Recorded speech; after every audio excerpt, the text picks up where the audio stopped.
Prabu Jayabaya, Raja Kediri yang tersohor karena ramalannya, pernah berkata, kelak, di masa kacau, akan lahir Ratu Adil dari kalangan rakyat biasa, yang akan menyatukan Nusantara dan membawa keadilan dari timur ke barat. Ramalan itu kini kembali digaungkan. Banyak spiritualis dan ahli primbon percaya, sosok itu telah lahir, dan ia sedang bersiap untuk naik ke panggung takdir. Pertanyaannya, siapakah dia? Dan, apakah kamu termasuk dari mereka yang akan mengenalinya sebelum dunia tahu? Simak terus video ini, sampai akhir. Assalamualaikum warahmatullahi wabarakatuh.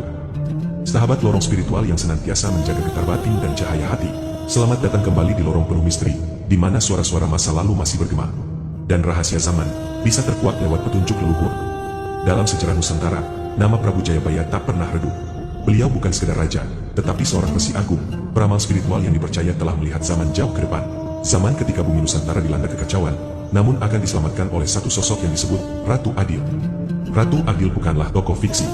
Dalam naskah kuno yang berjudul Jangka Jayabaya, tertulis secara simbolik dan spiritual tentang seorang pemimpin muda, lahir dari rakyat biasa, penuh welas asih, namun tegas, dan akan menjadi penyatu bangsa yang tercerai-berai. Hari ini, kita menyaksikan banyak pertanda, kerusakan moral, pertengkaran antar saudara, bencana demi bencana, dan kepemimpinan yang tak lagi membawa kesejukan. Lalu, muncullah satu pertanyaan yang terus mengusik. Apakah sosok pemimpin yang diramalkan Jayabaya itu sudah hadir di antara kita? Bahkan mungkin, sedang menunggu saatnya memimpin. Dalam video ini, lorong spiritual akan membahas 5 ciri utama pemimpin muda yang diramalkan Jayabaya, bukan dengan prasangka politik, tapi lewat pandangan spiritual dan warisan leluhur. Bersiaplah, karena apa yang akan kita bahas, mungkin akan membuka mata batinmu untuk masa depan. Ciri-ciri yang pertama, lahir dari kalangan rakyat biasa, tapi penuh cahaya batin. Dalam kitab-kitab tafsir Jangka Jayabaya, disebutkan bahwa Ratu Adil bukan lahir dari kalangan bangsawan, apalagi elit kekuasaan. Justru sebaliknya, ia muncul dari kalangan rakyat biasa, dari rahim ibu yang sederhana, dan dibesarkan dalam kesunyian hidup. Ini sesuai dengan garis ramalan Jayabaya. Wong cilik bakal dari ratu, lahir tanpa harta nanging waskita. Orang kecil akan menjadi pemimpin, lahir tanpa harta namun penuh kebijaksanaan. Sosok pemimpin ini tumbuh tanpa sorotan, tanpa fasilitas, bahkan mungkin tanpa tahu bahwa dirinya telah ditakdirkan untuk sesuatu yang besar. Tapi sejak kecil, ia sudah menunjukkan tanda-tanda batin yang berbeda. Tenang, pendiam tapi tajam, tidak suka keramaian tapi selalu disukai orang, dan memiliki kepekaan terhadap ketidakadilan. Banyak spiritualis Jawa menyebut bahwa Ratu Adil ini dilindungi oleh semesta sejak kecil.